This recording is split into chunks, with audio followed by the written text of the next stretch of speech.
porque Jesús le dijo: déjenla quieta, porque me está preparando para la sepultura.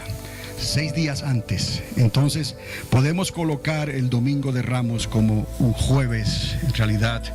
Y en esta tarde les quiero hablar sobre, si utilizamos el título comercial, el título religioso sería Domingo de Ramos, pero en realidad lo que ocurre en esta historia es esta, y el mensaje para nosotros es esta: todavía estamos a tiempo para que nuestra higuera no se seque. Vamos a conectar entonces en el contexto por qué esa higuera se secó, cuál es el mensaje en esto que ocurrió. Pero recuerde, lo que Jesús había acabado de hacer 6 días antes era increíble al haber resucitado a Lázaro, y aún así no quisieron creerle. Querían matar a Jesús y también querían matar a Lázaro otra vez. Entonces, volviendo aquí al compendio que tengo, de hecho es una Biblia católica que está, los evangelios están unidos en uno. Y en Mateo 21 está la historia, pero está también en Lucas 19, en Juan 12. Entonces, si me puedes seguir, al día siguiente, cuando estaban cerca de Jerusalén y a la vista de Betfagé, junto al Monte de los Olivos, está cerca de Betania, le dije a unos 3 kilómetros más o menos de Betania al templo. Junto cerca al Monte de los Olivos, envió Jesús a 2 discípulos diciéndoles: id a la aldea de enfrente, y luego que entréis en ella encontraréis una borrica atada y un pollino con ella, sobre el cual nadie ha montado todavía. Desatadlos y traédmelos, y si alguno os dijere: ¿por qué hacéis esto? ¿Por qué lo desatáis? Le diréis así: el Señor tiene necesidad de ellos y pronto los va a volver de nuevo aquí. Recuerde, la idea del griego no es exactamente lo que estamos hablando aquí, porque todos los que escribieron, quizás Lucas y probablemente Juan, podían escribir en griego, pero lo más probable es que se escribió en arameo. O la palabra para Señor es kurios en griego, pero eso le quita parte al significado.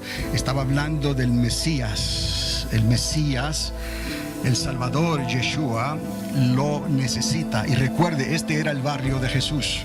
Aquí él venía y pasaba por ahí muy frecuentemente. Cada vez que iba al Monte de los Olivos, había una veredita por ahí que seguía a Betfagé y de ahí seguía a Betania. Cuando ellos están hablando: oye, el Yeshua lo necesita, el Mesías lo necesita, ellos estaban al tanto de a quién se estaba refiriendo. Pero no solamente fue eso, sino que había habido una palabra profética muchos siglos antes respecto a este evento que estaba ocurriendo, porque por boca del profeta se dijo este evento. Más adelante les voy a mostrar que quizás este evento fue más bien una distracción que ocurrió para llevar a cabo lo que verdaderamente Dios quería enseñarles a estos religiosos y a estos líderes y gobernantes del templo y de la religión, y cómo utilizó un cántico del profeta David también, porque David fue profeta. Como David habló y escribió ciertas cosas que vienen a relucir en esa muchedumbre, y no solamente la muchedumbre, porque había una turba muy grande que le estaban siguiendo. Recuerde, la resurrección de Lázaro hizo la diferencia y también llenó la copa de la ira de los escribas y de los dirigentes y de los grandes del templo. Pero esto estaba escrito también. Ahora les digo que más bien quizás fue como una distracción. Estuvo ahí, el profeta habló estas palabras, pero había algo mucho más importante que Jesús conecta con el cántico de David, con lo que se escribió en el Salmo número 8, verso 2, y de ahí entonces Jesús les da una lección. Pero vamos a ver entonces qué fue lo que ocurrió después que lea estos versículos. Entonces Él les dio la información de lo que tenían que hacer y si le preguntaban lo que tenían que decir. Entonces en Lucas 19, verso 32, continúa la historia. Fueron los enviados y encontraron, como Jesús les había dicho, un pollino atado junto a una puerta fuera en el camino. Cuando desataban al pollino, sus amos y algunos de los que allí estaban les dijeron: ¿por qué desatáis al pollino? Y ellos respondieron como había dicho Jesús: porque el Señor Mesías, Yeshua, lo necesita. Y los dejaron quieto y trajeron la borrica y el pollino a Jesús, echaron los mantos sobre el pollino e hicieron montar a Jesús, que se montó en él. Esto sucedió para que se cumpliese lo que había dicho el profeta. Recuerde, estamos hablando de aquella profecía de Zacarías que la vimos anteriormente. Entonces no temas, hija de Sión, he aquí tu rey viene a ti manso, montado sobre un pollino de asna. Y sus discípulos no comprendieron esto al principio, sino cuando Jesús fue glorificado. Entonces recordaron que esto se había escrito de él y que era lo que ellos le habían hecho.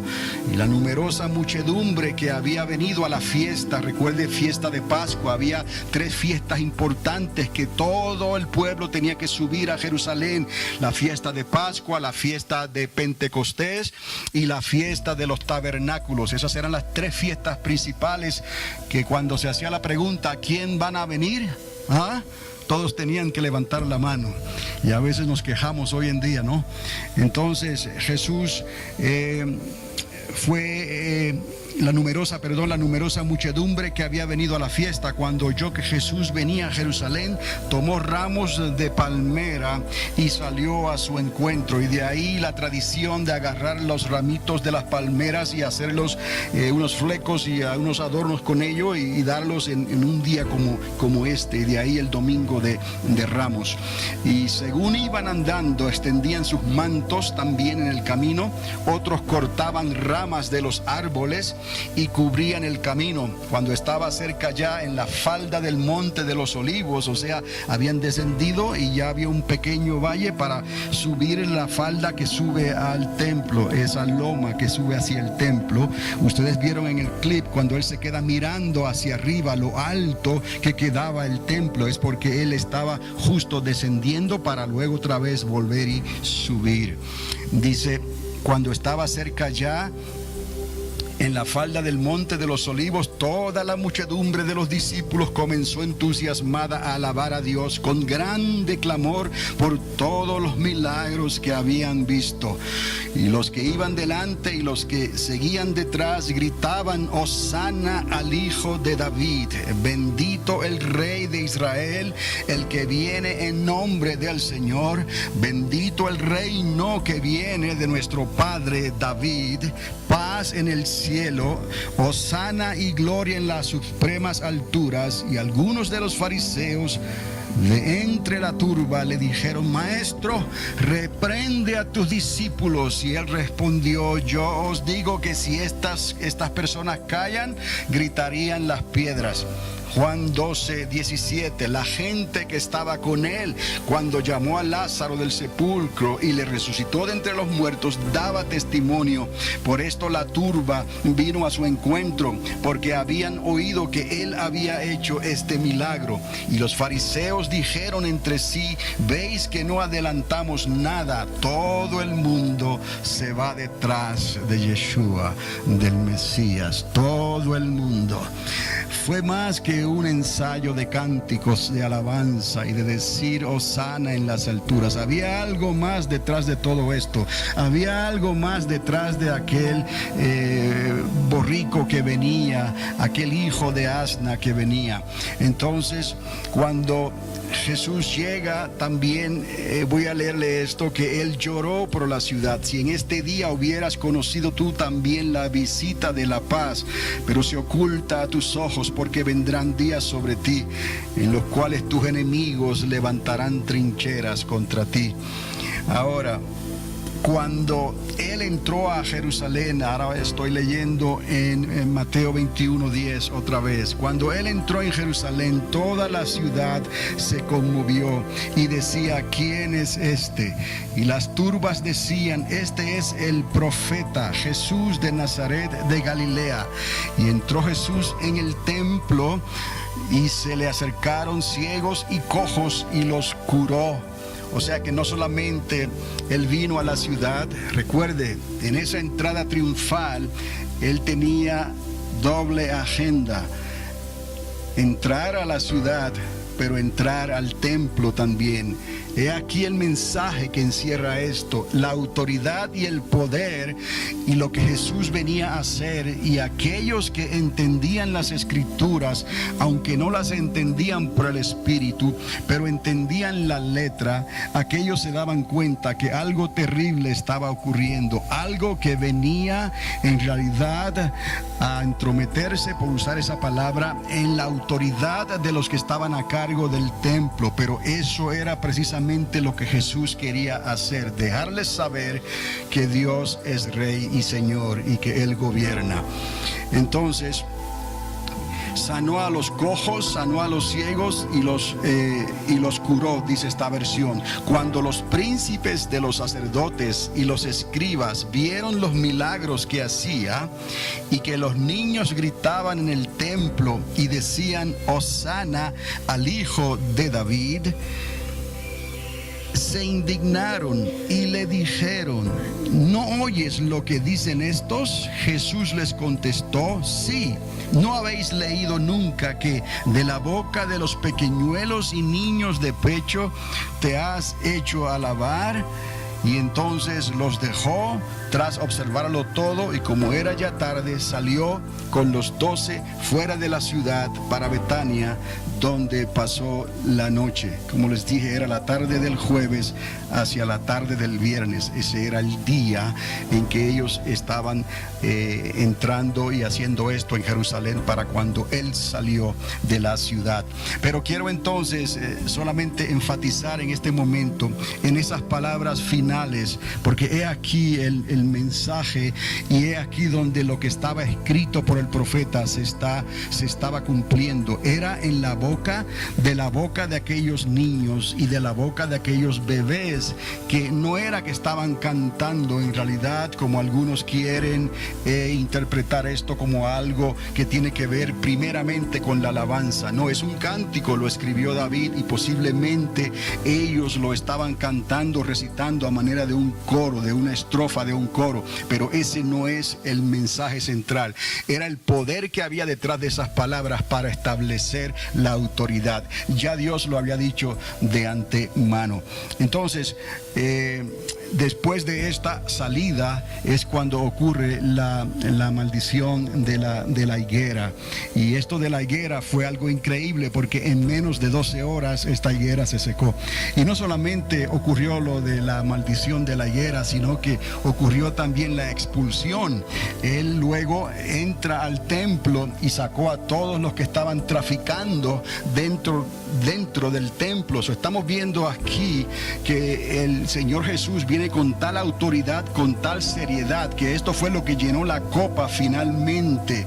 La turba estaba siguiendo a Jesús, y los líderes del templo no podían entonces apresarlo en esos momentos, porque las turbas los hubieran secuestrado a estos oficiales del templo por lo que estarían haciendo. Pero no, ellos simplemente esperaron el momento apropiado para levantar un falso, como les dije antes. Luego que pudieran levantar un falso en contra del Mesías, entonces necesitaban que alguien lo entregara.